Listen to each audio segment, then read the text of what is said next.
Hello and welcome to online Adda for study benefit for learning. दोस्तों स्वागत है आप सभी का। इस वीडियो में हम बात करें बीएड वर्सेस बीटीसी को लेकर।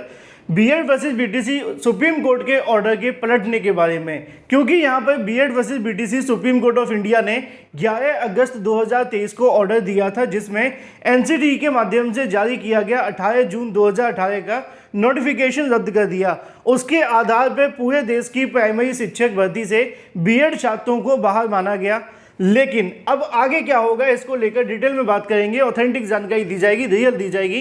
बस चैनल को सब्सक्राइब करके बेल आइकन को दबा लें और वीडियो को लाइक कर दें। जैसा कि आप जानते हैं कि बीएड वर्सेस बीटीसी मामले को लेकर कई अलग अलग राज्य सरकारों के माध्यम से अपने स्टैंड क्लियर किए जा रहे हैं, और कई बार मुझसे छात्र कहते हैं कि सर अपने राज्य के बारे में बताइए। दोस्तों, ये बीएड वर्सेस बीटीसी का मामला आपके खुद के राज्य का नहीं है, ये पूरे देश के छात्रों का बन चुका है। और जहां पर भी अगर कुछ भी होता है तो वो आपके लिए उतना ही महत्वपूर्ण है जितना आपके राज्य के लिए। क्योंकि जब राजस्थान के अंदर बीएड को बाहर किया गया था तब भी आपको ये जानकारी दी गई थी, तो बहुत सारे छात्रों ने कहा था कि सर उत्तर प्रदेश का बताइए, राजस्थान का क्यों। जब मामला सुप्रीम कोर्ट ऑफ इंडिया में गया और बीएड प्राइमरी शिक्षक भर्ती से बाहर हुआ तो पूरे देश से ही बीएड बाहर हो गया। अगर कहीं पर बीएड के लिए कोई फैसला लिया जा रहा है, चाहे वो बीपीएससी के माध्यम से बीएड को शामिल करके परीक्षा कराना हो, सीबीएसई के माध्यम से सीटेट परीक्षा कराना हो बीएड को जोड़कर, या फिर किसी राज्य के माध्यम से बीएड के पक्ष में कोई फैसला लिया गया हो, वो उतना ही महत्वपूर्ण है जितना आपके राज्य के लिए। लेकिन यहाँ पर सबसे बड़ा सवाल ये था कि जो सुप्रीम कोर्ट ऑफ इंडिया ने अपना फैसला दिया है बीएड को लेकर, क्या ये फैसला पलट गया है? अगर ये फैसला पलटा है तो क्या पूरे देश के अंदर बीएड वाले अभ्यर्थी प्राइमरी शिक्षक भर्ती में शामिल हो गए? क्या फैसला पलटने का किसी को अधिकार है, चाहे वो आपकी एनसीटी क्यों ना हो, राज्य क्यों ना हो, या फिर इसके अलावा केंद्र सरकार? और क्या शिक्षा संबंधी सूची के अंदर है इसलिए राज्य सरकारों को ये अधिकार है? बहुत सारे ऐसे सवाल देखने के लिए मिले, लेकिन ये सवाल आया कहाँ से उसको थोड़ा आपको समझना पड़ेगा। क्योंकि असम के माध्यम से कल की तारीख में 2-3 ट्वीट करके जानकारी दी गई कि उनकी कैबिनेट के माध्यम से कुछ बदलाव किए गए हैं। उन्होंने बताया कि शिक्षक भर्ती की योग्यता के अंदर बदलाव करते हुए मेरिट कैसे बनेगी इसके बारे में उन्होंने ट्वीट करके जानकारी दी। उसी ट्वीट में जब एक पोस्टर देखने के लिए मिलता है तो एक पोस्टर में साफ साफ लिखा हुआ है कि बीएड प्राइमरी शिक्षक भर्ती 1 to 5 के लिए एलिजिबल है। ठीक है। दूसरे जब ट्वीट के अंदर हम जाते हैं रनोज पैगू जी के ट्वीट के अंदर, तो उनके ट्वीट में ये बताया जाता है कि डीएलएड प्राइमरी शिक्षक भर्ती में वैलिड होगा, लेकिन वहाँ पे बीएड की कोई बात नहीं की जाती। लेकिन हाँ, ये बताया जाता है कि बीएड वाले जो अभ्यर्थी होंगे वो अपर प्राइमरी में वैलिड होंगे। लेकिन उन्हीं के माध्यम से इस पोस्टर को भी ट्वीट करते हुए बताया गया। अब इस पोस्टर को बीटीसी वाले छात्रों का कहना है कि गलत जानकारी है, उन्होंने इसको गलत तरीके से डाल दिया, शायद उनको पता नहीं होगा। और दूसरी तरफ बीएड वाले छात्र तो इस बात को ही मानेंगे क्योंकि उन्होंने बीएड को बाहर करने के बारे में कोई ट्वीट नहीं किया है, लेकिन उन्होंने ये बताया कि बीएड 6 to 8 के लिए और दूसरे पोस्टर में बीएड दोनों के लिए, यानी कि 1 to 5 और प्राइमरी और अपर प्राइमरी के लिए। मुद्दे की बात यह है कि क्या कैबिनेट के माध्यम से सुप्रीम कोर्ट ऑफ इंडिया का फैसला पलटा जा सकता है? राज्य सरकार के पास इतना अधिकार है कि वो सुप्रीम कोर्ट ऑफ इंडिया के फैसले को पलट दे? क्योंकि यहाँ पे बहुत सारे सवाल छात्रों के मन में ये भी थे कि शिक्षा जो है वो संबंधी सूची का हिस्सा है, और इसके तहत आते हुए राज्य सरकार के पास ये अधिकार है कि वो कई बदलाव कर सकती है। तो दोस्तों, जैसा कि आप जानते हैं कि बदलाव करने को लेकर जो राज्य सरकार कोई कानून बनाती है या फिर केंद्र सरकार कोई कानून बनाती है, अगर मान लीजिए दोनों के माध्यम से कोई कानून बनाया जाता है और दोनों के कानून में कोई कंट्राडिक्शन होती है, तो ऐसे में जो कानून मान्य किया जाएगा वो होगा केंद्र सरकार का।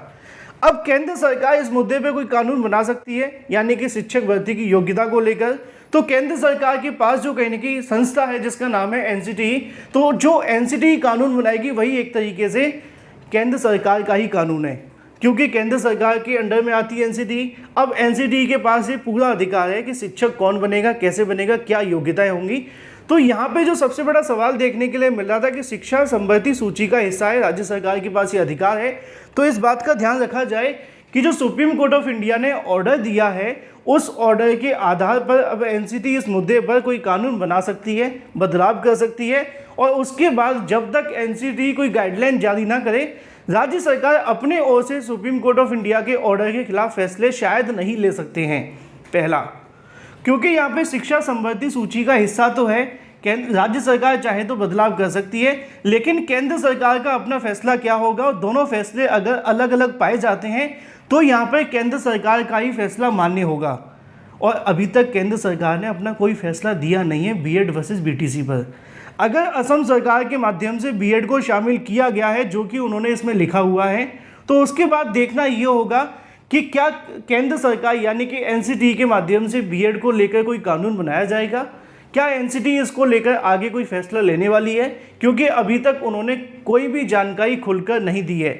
सुप्रीम कोर्ट ऑफ इंडिया के माध्यम से दिए गए ऑर्डर को भी उन्होंने अपनी वेबसाइट पे चिपका तो दिया है, लेकिन उस पर उन्होंने एक भी शब्द लिखकर नहीं बताया कि वो इस मुद्दे पर आगे क्या करने वाले हैं। क्या रिव्यू पिटीशन फाइल करेंगे, या कानून में संशोधन करेंगे, नियमावली दोबारा से बनाएंगे, या जो बीएड प्राइमरी शिक्षक भर्ती में शामिल किया गया था उसको बहाल मानेंगे।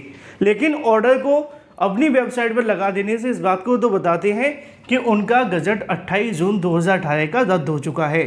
तो जितने भी छात्रों के मन में ये सवाल था कि कैबिनेट के फैसले के माध्यम से पूरे देश के अंदर बीएड शामिल हो गया है, तो ऐसा बिल्कुल भी नहीं है। ये जो फैसला अगर असम सरकार ने लिया है तो सिर्फ और सिर्फ असम के लिए ही होगा। अभी उत्तर प्रदेश या किसी अन्य राज्यों में ऐसा कोई फैसला अभी नहीं है, क्योंकि वहाँ पर सिर्फ एनसीटी की गाइडलाइन को ही फॉलो किया जाएगा। अब अगर असम सरकार से कोई गलती हुई होगी तो इसकी जानकारी आपको 1 या 2 दिन में मिल जाएगी, क्योंकि इसको लेकर पहले ही बहुत ज़्यादा विवाद हो चुका है, क्योंकि उनके दोनों ट्वीट आपस में झगड़ रहे हैं। एक में उनका कहना है कि बीएड प्राइमरी वैलिड है, दूसरे में उनका कहना है कि बीएड 6 to 8 में वैलिड है, लेकिन प्राइमरी में बाहर करने को लेकर भी उन्होंने जानकारी नहीं दी है। तो निश्चित तौर पे असम सरकार इस मुद्दे पे कंफ्यूज हो सकती है, मिसप्रिंट हो सकता है, या उनकी जानकारी जो दी गई है वो गलत भी हो सकती है, क्योंकि मंत्री और विधायकों को ज़्यादा जानकारी होती नहीं है। जो भी जानकारी होती है शिक्षा विभाग के अधिकारियों को होती है, और उनके अधिकार सीमित होते हैं, आप ये भी जानते हैं। लेकिन जो सबसे बड़ा सवाल था कि क्या कैबिनेट के माध्यम से जो फैसला दिया गया उसके आधार पर पूरे देश के अंदर बीएड वैलिड है, तो अभी ऐसा बिल्कुल भी नहीं है। अगर सुप्रीम कोर्ट ऑफ इंडिया के फैसले को पलटा जा सकता है तो खुद सुप्रीम कोर्ट जाकर इसके रिव्यू पिटीशन के माध्यम से फैसले में संशोधन लाया जा सकता है, लेकिन वो तभी होगा जब केंद्र सरकार और एनसीटी मिलकर इस मुद्दे पर बहस करें। लेकिन अभी ना तो केंद्र सरकार ने रिव्यू पिटीशन को लेकर कोई जानकारी दी है, और ना ही एनसीटी के माध्यम से खुलकर बताया गया है। हालांकि बीएड अभ्यर्थी जानने की तैयारी तो कर रहे हैं, लेकिन ज़्यादा फर्क बीएड से नहीं पड़ेगा, मैंने एक वीडियो में पहले भी बता दिया था। तो शिक्षा को लेकर जिनके मन में ये सवाल है कि केंद्र सरकार राज्य सरकार मिलकर कोई कानून बना सकती हैं, और अगर दोनों के कानून अलग अलग होते हैं तो उसके आधार पर जो केंद्र सरकार का कानून होगा वही मान्य होगा, और उसके बाद में जो भी फैसला होता है उसको लागू कर दिया जाता है। तो अभी के लिए जो चीज़ें आपके सामने निकल कर आ रही हैं कि शिक्षा समवर्ती सूची का हिस्सा है, इसके चलते असम सरकार ने बदलाव कर दिया है, तो शायद मुझे ऐसा नहीं लगता कि वो ऐसा कुछ सोचकर करेंगे, क्योंकि सुप्रीम कोर्ट ऑफ इंडिया के ऑर्डर को भी उन्होंने ध्यान में रखा होगा। अगर उन्होंने ध्यान में नहीं रखा और फिर भी बीएड को शामिल किया है, तो फिर ये मामला अब एनसीटी के हाथ में जाता है कि एनसीटी के माध्यम से बीएड को लेकर अपनी क्या गाइडलाइन है, क्योंकि अभी तक एनसीटी ने बीएड के लिए कोई गाइडलाइन जारी नहीं की है, चाहे वो बाहर करने के लिए हो या फिर अंदर रखने के बारे में। दूसरा सबसे बड़ा सवाल ये था कि सुप्रीम कोर्ट के फैसले को कैसे पलटा जा सकता है। तो सुप्रीम कोर्ट के फैसले पलटने के 2 ही रास्ते हैं, एक रिव्यू पिटीशन के माध्यम से और दूसरा है अध्यादेश के माध्यम से। अब अध्यादेश कौन ला सकता है, तो केंद्र सरकार ला सकती है, जैसा कि आपको कई बार बताया गया है।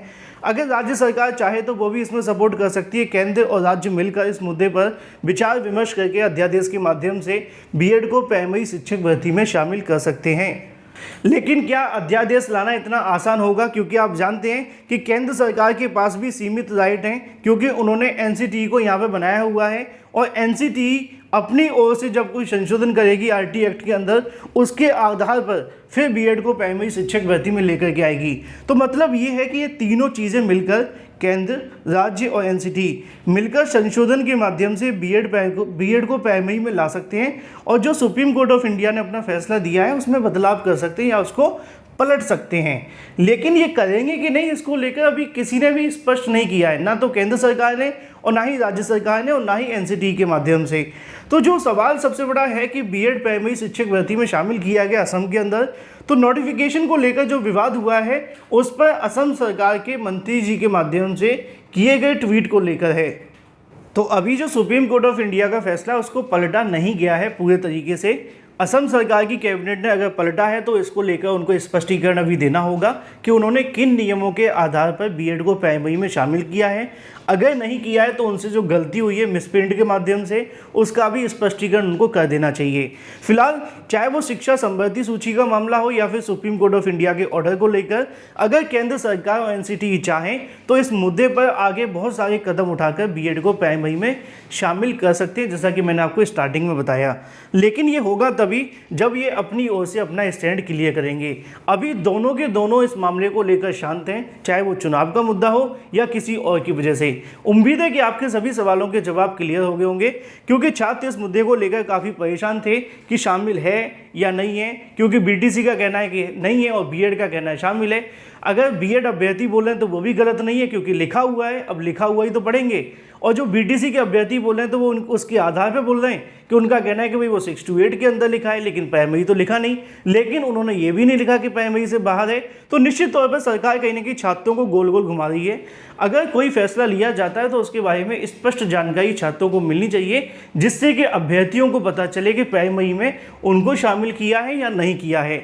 फिलहाल वो चाहें तो बहुत सारे संशोधन राज्य, केंद्र और एनसीटी मिलकर कर सकते हैं और बीएड को प्राइमरी में ला सकते हैं। लेकिन क्या वो लेकर आ गए हैं या लेकर आएंगे, इस पर अभी भी क्वेश्चन मार्क लगा हुआ है। उम्मीद है कि आपके सभी सवालों के जवाब मिल गए होंगे। Thank you for watching this video.